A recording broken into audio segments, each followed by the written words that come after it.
Firenena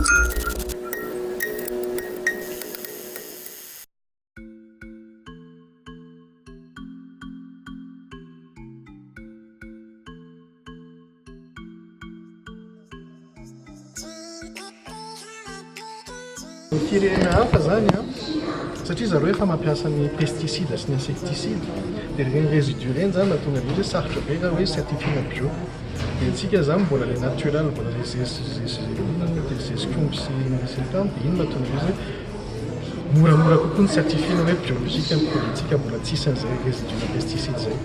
Resaka fambolena biolojika dia zavatra avaty exportentsika dia divise amin'ny verina. Donc misy travail tsara tsy maintsy atao ny agriculture resaka fambolena antsika tsy maintsy miezaka antsika hamoaka ny sokatra malagasy.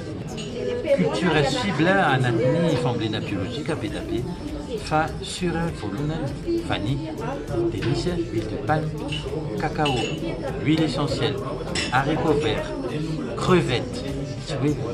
Dia huile essentielle reny be da be zany endémique aty amintsika tsy misy amin'ny Afrique tsy misy ary amin'ny Asie dia izay zavatra zay koa zany lasa hoe vita malagasy sady endémique à Madagascar ilay izy dia ilaina koa zany le marchétsika extérieur. Marketingment parlant Antoine efa tsy hoe à l'écart efa tonga dia tafiditra anatin'ny filière tena ilaina filière alimentaire. Agriculture biologique, c'est l'avenir.